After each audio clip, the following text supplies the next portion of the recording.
Hello friends, आप सबका welcome करता हूं आपके अपने यूट्यूब चैनल अकेड एग्जाम में। फ्रेंड्स, आज का वीडियो हिस्ट्री का है। ठीक है, हिस्ट्री टॉपिक के ऊपर है। हम जानेंगे आरआरबी एनटीपीसी हो, सीबीटी 1 सीबीटी 2, ठीक है, 12th लेवल हो, ग्रेजुएट लेवल या फिर ग्रुप डी का एग्जाम हो, हिस्ट्री से जो आपके क्वेश्चन बनते हैं कौन कौन से वो मेन इंपॉर्टेंट टॉपिक्स है आज हम डिस्कस करेंगे। तो फ्रेंड्स, वीडियो को आइए स्टार्ट करते हैं और आपसे एक रिक्वेस्ट है, वीडियो को पूरा देखो और बस इतने ही चैप्टर को तैयार कर लो। हिस्ट्री में आपका एक भी नहीं क्वेश्चन छूटेगा, ये मेरी गारंटी है। ठीक है फ्रेंड्स, आप सबको पता है कि इतिहास में इंपॉर्टेंट टॉपिक्स तीन तरीके से आते हैं। ठीक है, एक एशियंट हिस्ट्री से आता है, एक मिडिएवल यानी मध्यकालीन भारत, एक आधुनिक भारत मॉडर्न हिस्ट्री।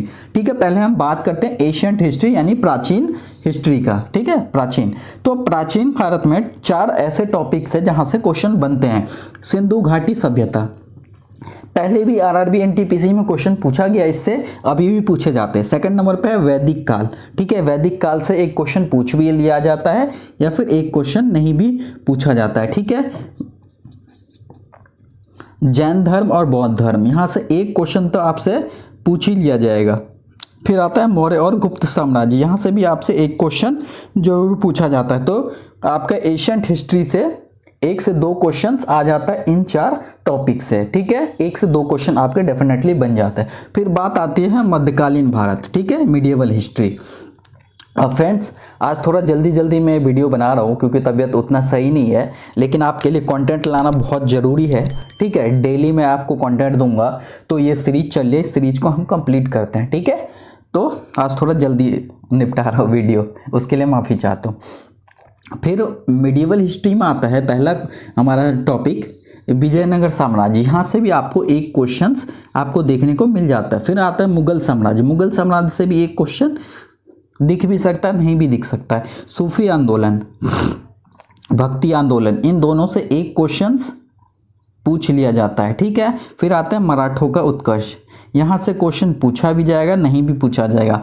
तो मिडिएवल मध्यकालीन भारत से आपके एक क्वेश्चन आ जाता है। ठीक है, दो क्वेश्चन यहाँ से और एक क्वेश्चन यहाँ से, तीन क्वेश्चन ये हो गया।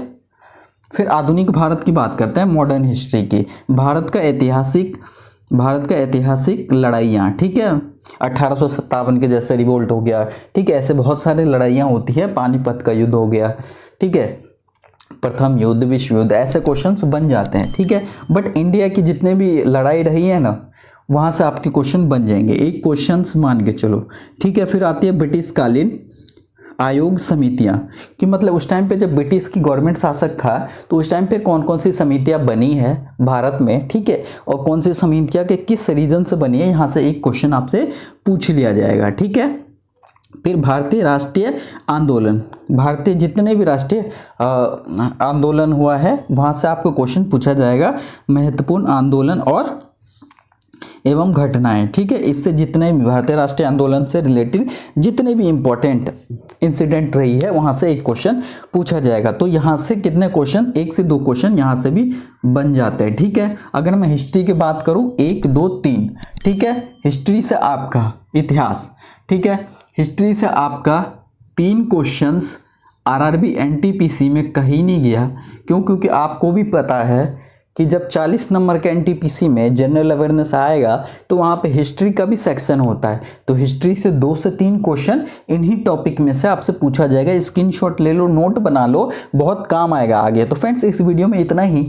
हमारा अगला जो टॉपिक है, इसमें हिस्ट्री वाइज हमने टॉपिक वाइज वेटेज देख लिया, किस चैप्टर को आपको पढ़ना है, ये सब लूसेंट में मिल जाएगा। लूसेंट कैसे पढ़नी होती है अच्छे तरीके से, मैं एक और वीडियो सेपरेट लेके आऊँगा लूसेंट के बुक के ऊपर। ठीक है, फिलहाल इतने ही चैप्टर काफ़ी है हिस्ट्री में, तैयार कर लोगे 2 से 3 क्वेश्चन कहीं नहीं छूटेगा। ठीक है, हमारा जो अगला टॉपिक है वो ज्योग्राफी का है। हम देखेंगे ज्योग्राफी में ऐसे कितने इंपॉर्टेंट टॉपिक बनते हैं जहाँ से आरआरबी एनटीपीसी में या फिर रेलवे ग्रुप डी में क्वेश्चन बनते हैं। तो फ्रेंड्स, इस वीडियो को शेयर करो उन बच्चों तक जो आरआरबी एनटीपीसी अभी 12th लेवल वालों का एग्जाम होने वाला है। ठीक है, और सीबीटी 2 अभी ग्रेजुएट वालों का बाकी है, रेलवे ग्रुप डी का एग्जाम बाकी है, तो उसके पॉइंट ऑफ व्यू से बहुत इंपॉर्टेंट टॉपिक है। तो मिलते हैं हम अगले वीडियो में फ्रेंड्स, ज्योग्राफी के हम इंपॉर्टेंट टॉपिक की बात करेंगे। Thank you friends.